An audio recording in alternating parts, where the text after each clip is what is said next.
Well, hello, Lisa. This is Well, Sharon. hello. Oh my God, I'm just butting in on you. Carry on.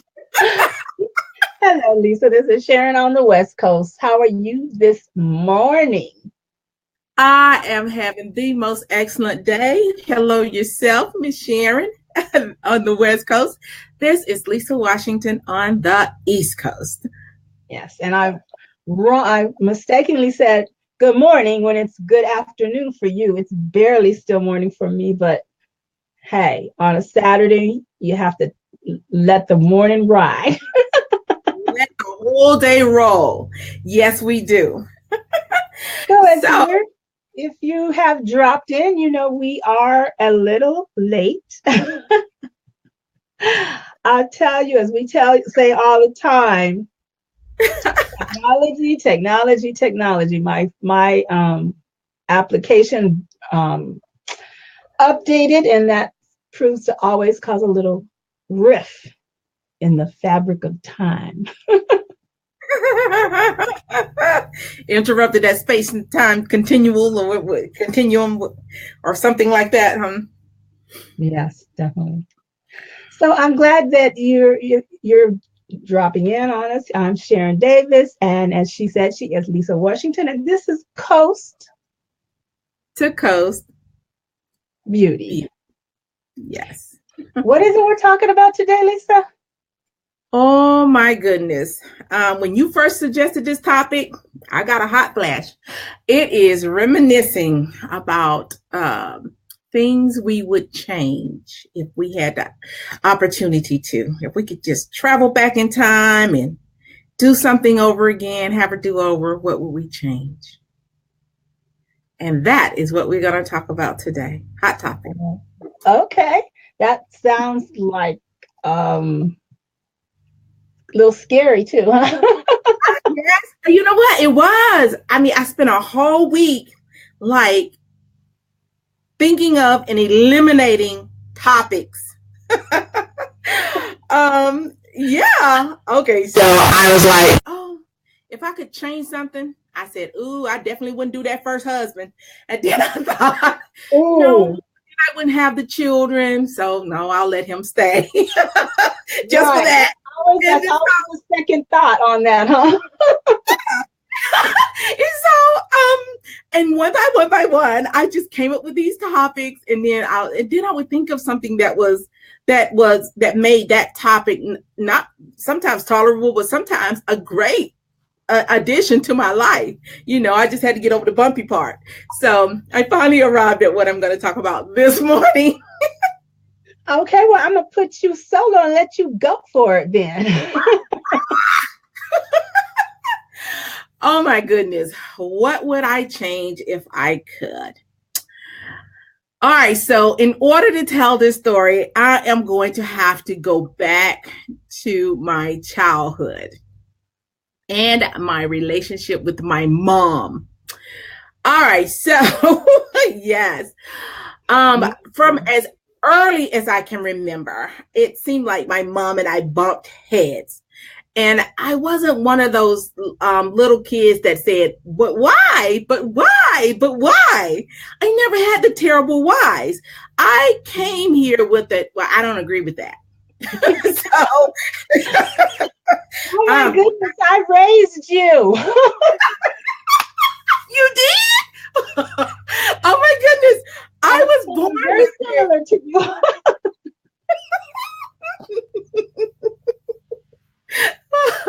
Girl, you have no idea. My mom, I think I must have given her all of her gray hairs because I remember clearly being little, and she would say something and it would be, I wouldn't say why. I was like, well, I don't think that's right. I don't think that's true. Well, I don't agree with that. And it was all I was what I thought about, what I believed, what I wanted. And so if she said, do this, I was like, I don't want to do that. I want to do it this way. And so we had this push and pull and this tug from the very beginning. And I remember one of her favorite phrases toward me was, well, thank you for your opinion. But remember, he who pays the cost gets to be the boss. Okay, so that was me. And I didn't think that was fair either. So, but as I got older, when she would say, he who pays the cost gets to be the boss, or I pay the cost to be the boss, I would then go out and find a way to become the boss in my situation, in my environment. Okay. Mm-hmm. All right. So if it was about money, I found a way to get it. It was something I didn't know how to do that she didn't want to do for me. I found a way to figure out how to do it. And so I became, and then I wasn't gracious about it. I would smirk about it. Like, showed you. So that was my relationship with my mom from a little girl coming up. And then later on, and my mom had 14 kids. I was the oldest girl. And 14 of us, 8 girls, 6 boys. And so what I noticed as I got to be a teenager was I started, the push and shove continued, but it kind of grew into another phrase. And this phrase was, I'm like, you don't treat the other ones like you treat me. You don't do for me what you do for them. And I just really felt really like the ugly duckling, or, the black sheep, or the Cinderella in the family. And so later on, I remember I was grown and I brought this up with my mom. And she said to me, she says, Lisa, you never needed me. Yes, you're right. I did do more for the others than I did for you. But that was because you didn't need anybody. She said, you took great delight in proving that you didn't need anybody. And so at the time we had a conversation, I remember thinking, well, it still doesn't make it right. That's how I walked away from the conversation feeling. But here is what I have come to know. So if I could go back, I would go back with the knowledge that she was right. And the fact that, and it wasn't because she paid the cost. It was because she was right. Well, she was right for that reason, but it was another reason. Here's the thing. Because if someone had told me yes, I wouldn't have grown into the person that I am today. And what brought this to mind was I also remember having a conversation with my husband. And he told me, he says, you have no idea what a burden, what a relief it is for me to know that if anything ever happened to me, you're going to be fine. He says, I know you're going to be fine. You are one of those make a way, create a way, find a way kind of people. I don't have to worry that I would leave, if anything, God forbid, happened to me, I would leave you in a place where you couldn't cope. And so that made me think back to what my mom said about, I didn't have to worry about you. I knew you were going to get it done. And so here's what I know, Sharon. I had 5 kids, and looking back, I don't know how I did it, but I cannot imagine being a parent of 14 kids. I can now imagine that if there's one who can handle it, you let that person handle it. Okay. You let her handle it, or you let him handle it. It's okay. You learn from the bumps and the bruises. You learn from the trial and error. And I grew up to be, I think, a pretty amazing person because she allowed me to grow into my gifts instead of stunting them. Okay.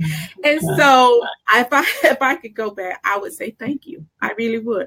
I would say thank you. You know what? I don't think she thought of it like, I'm going to let this girl grow into her gifts.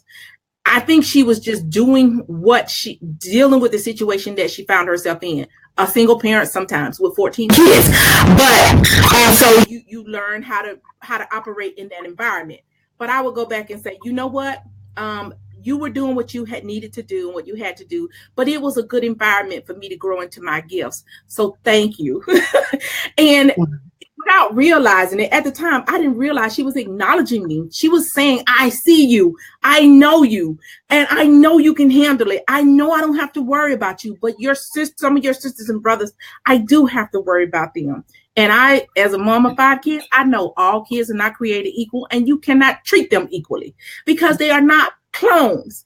And so, yeah, that's what I would go back. I would go back and I would have that conversation with my mom, and I would say, thank you. You were right. And it took me growing to see you as clearly and realize that you saw me more clearly than I knew at the time. So there we have it. Wow, Lisa, that's okay. Let me put you on and for a second. Let me move this out of the room and see if it makes a difference. But my goodness, I just had a very similar conversation with my son about not being, you love your children equally, but differently. Yes. Okay. Yeah, that was the conversation. And I have to actually, say this, that wasn't the topic that I was going to discuss, but you know what? That really is true in my case. Now, I was a why, how come, what, I wanted answers. And I remember the specific situation that my mother had told this story to other people about me. We were out fishing, and that was like a family thing when I was a kid, is, packing up a picnic lunch and going fishing and so forth. And my mother said, somebody had caught a fish, I think it was my grandmother, and I went to get the basket to put the fish in. And my mother said to me, drop it and run. Now, ordinarily, I would have said, why? What's the problem? But I didn't, because of the way the tone and the expression in her voice. I knew to just follow directions right there. And she said that was, amazing to her that I did that, because I always ask why about anything. And now to this day, I still always want to know, well, why? How come that works that way? Why is that? And that has gotten me far in my life, I have to say. And again, she put a lot on me from as a very, very young child. But I evidently was capable of that. Because I still to this day, I mean, I don't know of any job I've ever been on where I wasn't a supervisor. If I was not coming in the supervisor, I was very shortly after in a supervisor position, because I just always stepped up to the plate. I've never been a person who just did the minimum. You called me out on that, I think earlier this week, is that, yeah, you're having a hard time not adjusting to not working 70 hours a week. Yeah. I do remember that. Yeah, so that's the thing I know now, is that, yeah, maybe I could have learned how to slow down earlier in my life. That would have been great. Pardon me? I said, but better late than never. Well, it is a struggle. I have to tell you, that is something that I am learning, because I still put way too much on my plate and then have to. Yes, you do. Okay. Then I have to go back and try to reorganize things. And at times I have to just say, I just can't do it. And that's a hard thing for me. That really, that is a hard thing for me. But if I'd have known then what I know now, how much that affects not only your body, your energy, your relationships and everything, it just, I would have done something different. No, I wouldn't have.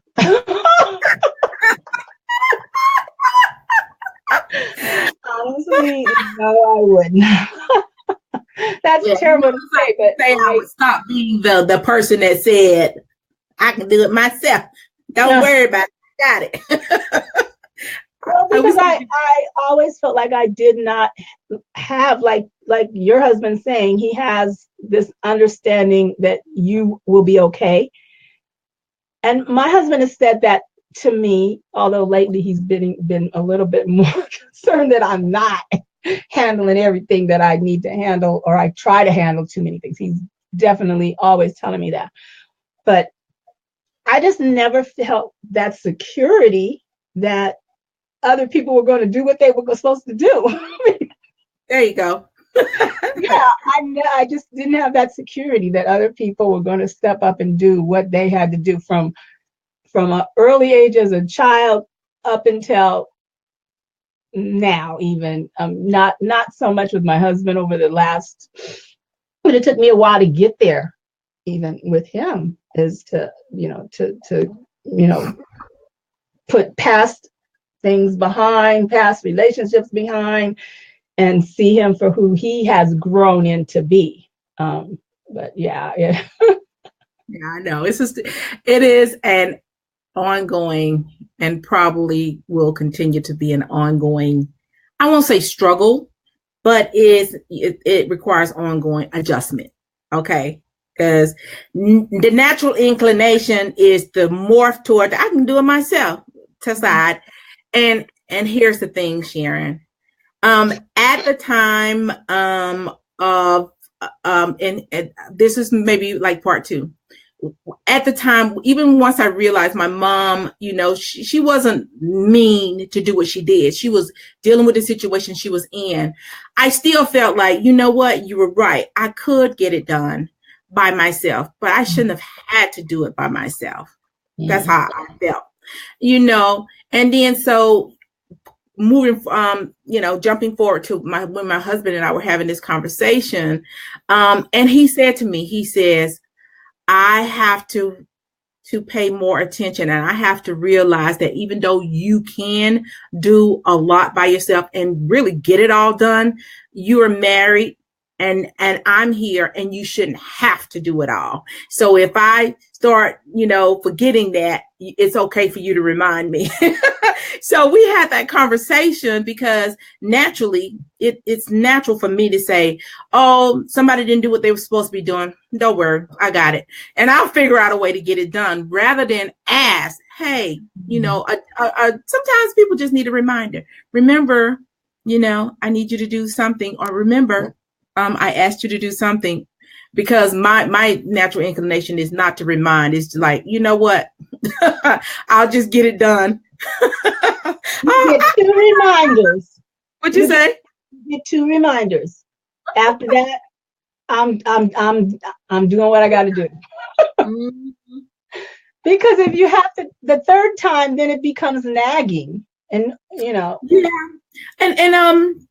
Yeah, and I'm thinking more so like not just nagging, but I'm thinking more like in the course of everyday life, you might mention something like, I might mention something like, oh, the car needs detailing, or, I really have to get this done or that done. And so what I'm thinking of is somebody saying, I got that, babe, or, I can get that done for you. Even a friend. It's not just a relationship with a husband, a friend. I know my girlfriend Sheree sometimes, and she'll do something, and I'll be surprised. She says, "You think I don't pay attention, don't you?" and I will laugh because she's right, because I didn't actually ask for something. I simply mentioned in passing some things that I needed to get done, some things that I wanted to see happen. And it really makes me feel good when somebody's paying attention enough to pick that out and go ahead and do it anyway. Right. And then, and definitely if I ask one time, you saying 2, I don't want to ask 2. If I ask one time and it don't get done, I'm Johnny on the spot. I got you. I'm your Huckleberry. Well, I just learned the 2 rule. I mean, that's not, that hasn't always been. I might need to practice that. I might need to. And again, I've had children say, Mom, I forgot. I'm sorry, I forgot. And I've had friends say, Lisa, I just forgot. And me, on my high horse saying, Well, and I'm thinking, I don't forget stuff you say. And then my husband says, Lisa, you are so uniquely you. Very few people have a steel trap for a mind like you do. He's like, you that elephant that, you know, the elephant never forgets. Yes. So he's like, you have to realize you're a unique person in a world full of mortals. Well, my husband's phrase for that is, well, you Sharenized it, which basically means basically the same thing is that you know, oh yeah, you had to go and Sharenize this. Yes. So yes, that right there would be the thing that I would go back and change. I would go back and change, and by all means, by the time I got grown and married, I was and started having kids, I was already seeing that what I thought was a lack of concern on my mom's part was just really overwhelmed. Okay. Yeah, easily 14 kids. My goodness, she should get a medal right there for that. I mean, I know with just 2, even though I'm like the oldest of 6 kids, but only 5 was alive at any one time. And to a number of my siblings, I'm like second mom. And so even though I had 2 kids, I had already raised kids before I had kids. And then with my kids being a boy and a girl, I always allowed them to, like, if we were going to some activity, he always got to bring one of his friends and she always got to bring one of her friends. It was like I always had more than 2 kids. So it used to be the joke, because at this particular time, I think 3 of my siblings had 1 kid. So the joke was always, here comes Sharen and all of her kids. I mean, 2 kids is all I have, but all of her kids. But it was always specifically my son, he had 2 friends that were always, just always figured in the equation of whatever we were doing. And my daughter had at least 1 or 2 that would be in the mix as well. But when I said I raised you, that's kind of my daughter. I saw in her as a very young woman, as a child, that she was very opinionated and very sure of herself and strong-willed. But I'll tell you, she is a strong person. And I mean, far more than I ever was or ever hoped to be. She's just a strong person. But a lot of times you mistake that strength for being all encompassing, and it's not always all encompassing. And there's this little part that you still need to nurture and recognize that they don't have it all the time. And so I think mothers of young girls who see that in their daughters, they want to let them blossom and be who they're going to be, but it's just a safety net. You still have to be that safety net. And I think that us strong-willed women, we need that safety net. We don't want to see it, though. No. We don't want to know it. We don't want to be reminded that it's there, but we want the comfort of, in the back of our mind, knowing somebody got you. But if we don't get it, then we do grow up not fully trusting, really hard to fully trust, because there was never anybody that safety net there to fall back on. So you kind of understand that if you let yourself fall, you're hitting the rocks, girl, because there is nobody that's going to catch you. So, yes, moms of young girls, if you see them being strong-willed, I've seen parents who have young girls and they try to break them out of it. They try to break their will, thinking, oh, I got to teach this child obedience. but there's got to be a way to steer it so that she continues to grow into her gift of confidence. And trust me, confidence is a gift. It is a gift. Okay. It is one of those natural gifts, and not everybody has it. And instead of making her feel like she's less than or a freak of nature or whatever you want to call it, there's got to be a way to nourish it and still keep that safety net and some parameters in there, but still nourish it. It's got to be a way. I am not going to say the job is going to be easy, but I do know it's doable. I do know that. Well, so I think we always look back on what we could have done better, and then, but you never know what kind of parent you are until they're parenting other people themselves. Yes. And then you get a glimpse of what you did right or wrong, or you just choose to ignore it. Like, that's all it is. But, So, you know what? As I got, like I say, by the time I got married and started having kids, I developed this real intense respect for my mom. Really, truly.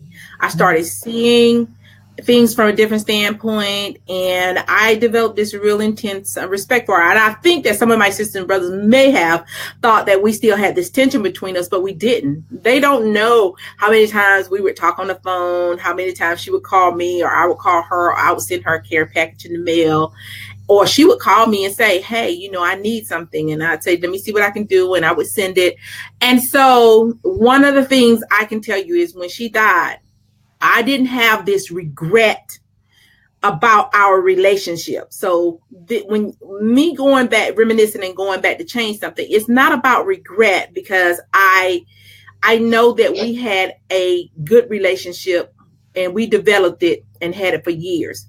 I'm looking back to all the way back to when I was a kid and not understanding that she was, I was being molded into the person that I am today by osmosis, and and that she acknowledged who I was. And I didn't know she was acknowledging who I was, but she was really acknowledging who I was from a very early age, real young. Because I remember when I was 4 years old, I can remember being 4.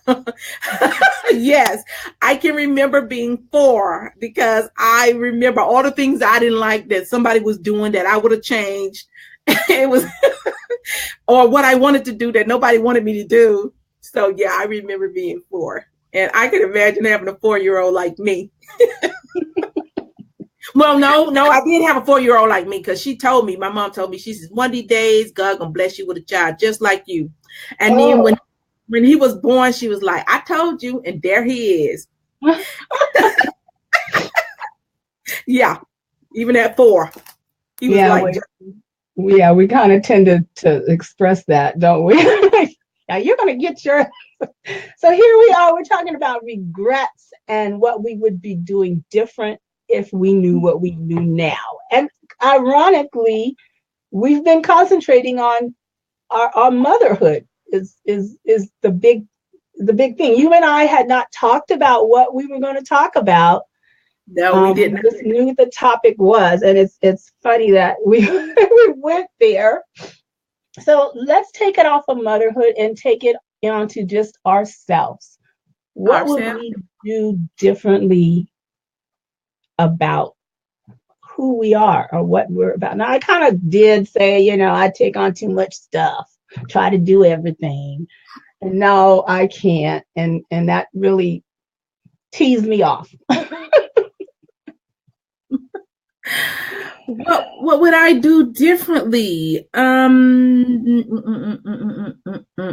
my goodness, you go first.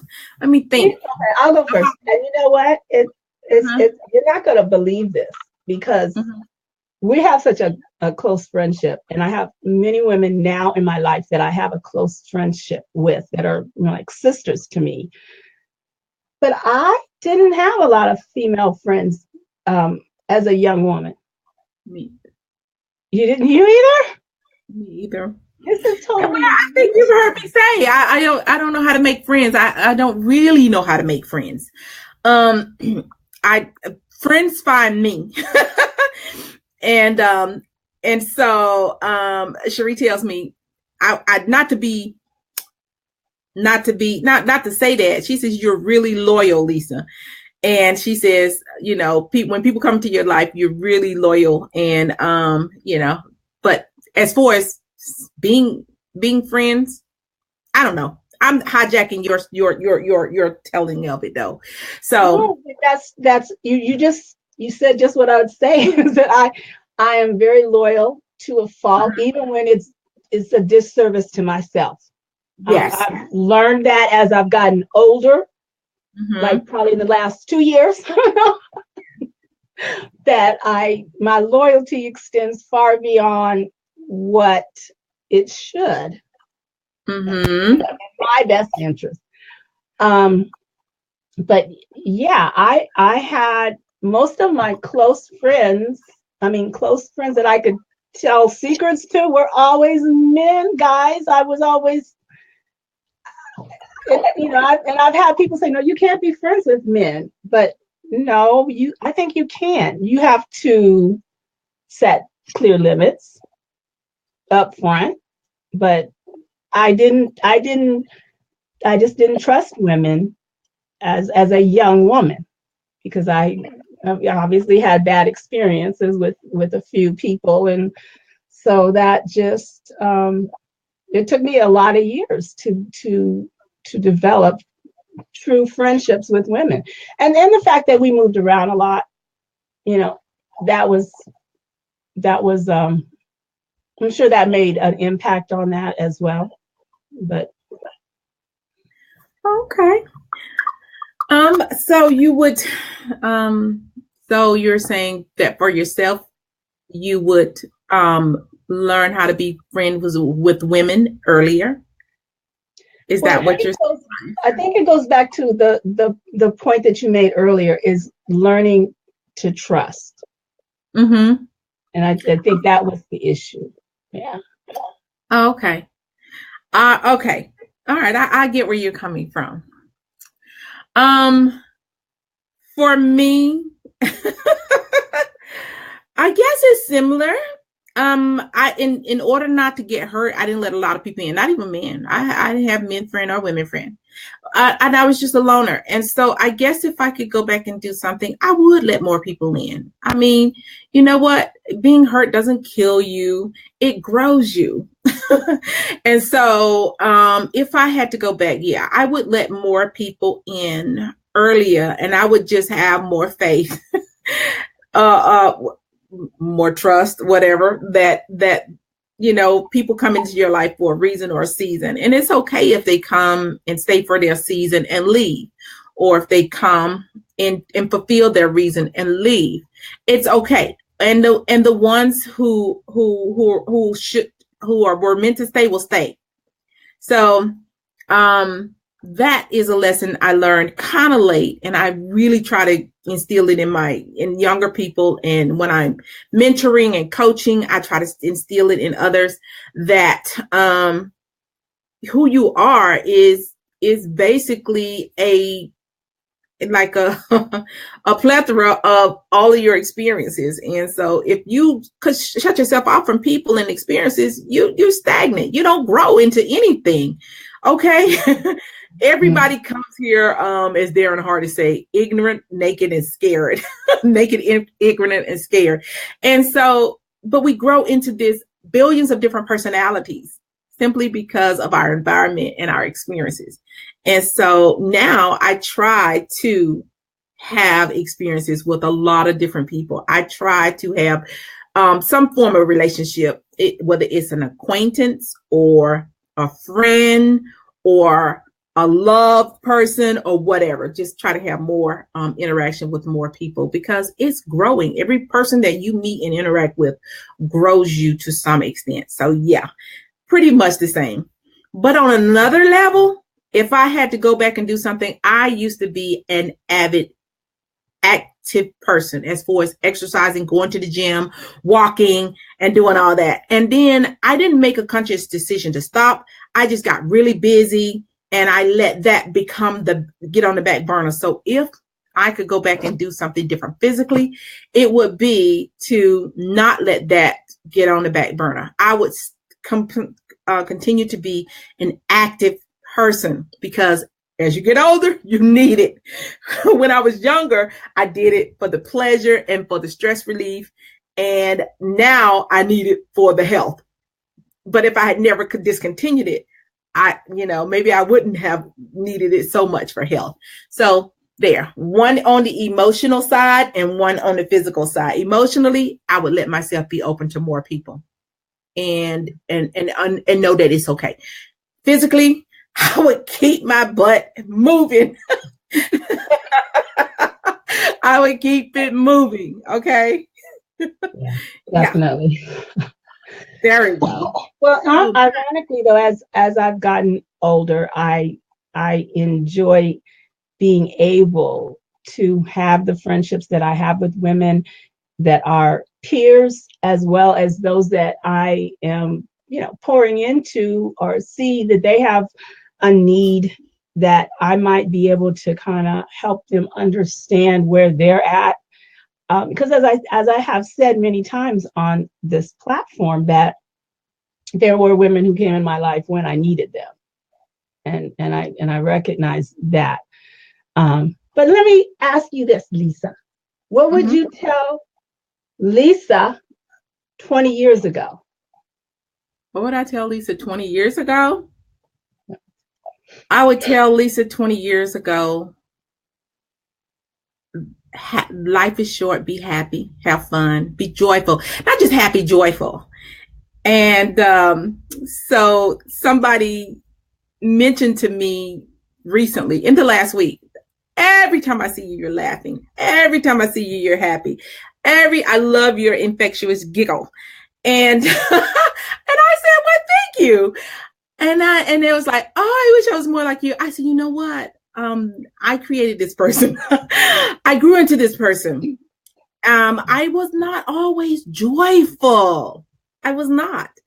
And but I gradually came to realize that I wanted to be joyful. And so, I have the same things happen to me that happens to everybody. Lots of stuff to deal with, stressful stuff, illnesses, money, whatever. I've seen it all. But I have learned, and it was a conscientious effort, to be joyful through the whole journey, because life is a journey. So that's it. Joy. I really am, and I want to continue to be, and I hope I can pass it on to others, to wake up and find a way to be joyful. That's what I want. Too preachy? It's true, though. Well, I think I would have told Sharen 20 years ago that denial is in Egypt. Let it stay there, right? So let's go 40 years back, Lisa. Now we're pretty much the same age, very close. Yeah. 40 years ago, what would you tell 19-year-old, 17-year-old Lisa? Okay, well, you know what? I said be joyful because 20 years ago, I was married with children, and I was just in life. And every time life threw something, and this was my attitude, I thought that everybody was out to get me. Nobody was loyal. If any bad thing came to town, I was going to visit my house first. If any illness came to town, I was going to get it first. I just felt like every bad thing was coming at me. And really, because I felt that way, I was drawing that stuff to me. And so that's why I said I would be joyful, because when you draw more joy and joyful things and good things into your life. So, but 40 years ago, 17 years old, wow. What would I say to me? I would say, don't doubt yourself. Okay. Because when I was 17, I'll be honest, I was like Dr. Jekyll and Mr. Hyde in this. I knew what I wanted. I didn't want anybody to tell me what to do. I knew what was in my head, but then during my weak times, I let people get in my head. Okay. You shouldn't do this. You can't do that. etc., etc., etc. And so there was always this, I had no energy because I was always in this battle between what I wanted and what other people told me I should want, what I wanted to do and what other people thought I should do. And so I would tell 17-year-old Lisa, this is your journey. They don't matter. Even if you fail anyway. Do it. And it doesn't matter what other people think. Okay. They can't foresee the future. They don't know. And they might be telling you what they feel is best for you, and they might mean all the best for you. But that doesn't mean they know. And so you get to create it. So yeah, 17 years ago is when I realized, really getting in high school, and I felt like I was in a battle with myself. I really did. I was in a battle between who I wanted to be and who everybody else thought I should be. Okay. And so, yeah, I would say it is your journey, girl. And at the end of that dash, nobody counts but you. So go on and be who you want to be. I would empower myself. Sharen, I believe that not enough people empower teenagers. No, we tell teenagers to go to school, do what you're told, be obedient to the system, become a clone, and let yourself be used and abused for 40, 50 years, and then you die. That's what we tell young people now. And I would tell myself, no, you don't have to have that life. Be kind to yourself. You don't have to have that life at all right there. You can decide how it want to be, and then you can change your mind and decide something else. So, and a mistake at 17 is not a mistake that's going to last you for the rest of your life, usually. So there, I took the long way around, but yeah, at 17, I was miserable. I was miserable for a different reason than I was at 27 or 37. At 27 and 37, I just had a lot of problems, which all married people with children and a mortgage and a car note have. So, but at 17, it was who I wanted to be versus whoever I thought the world was trying to mold me. Good God, this is so deep. I'm getting hot up here. Okay, your turn. What would I tell the teenage Sharen? To choose your path, not fall into it. Okay. Yeah. I'm basically saying the same thing you're saying. Right. I wanted to. Yeah. Yeah. It's to choose the direction you're going and not just go with the flow of what's. Be a clone. Yeah. You would say, don't be a clone, Sharen. And I hope that that's something that I had said to my kids. I'm hoping that I gave them that insight, that you can choose what you want to do, who you want to be, and not just fall into and accept the cards that are dealt to you.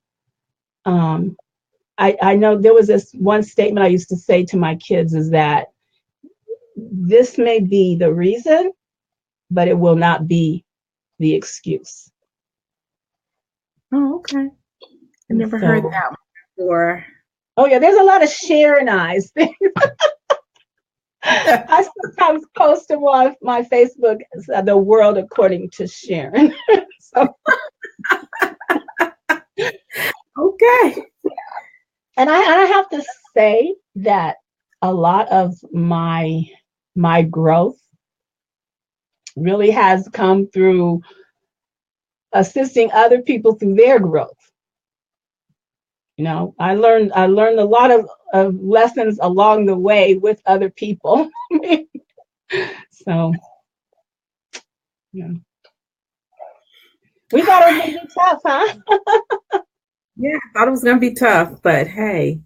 And it was. It was, it's a little dug here and there, but, I think, that's what we're about, straight talk with a bit of humor, right?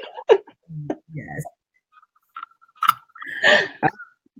From one coast to the next. Are you Okay. speechless, Lisa? I'm sorry. No, letting you, I cut you off so often. I was trying to practice discipline here. I was trying to be disciplined and not just cut you off, Sharen. That's all.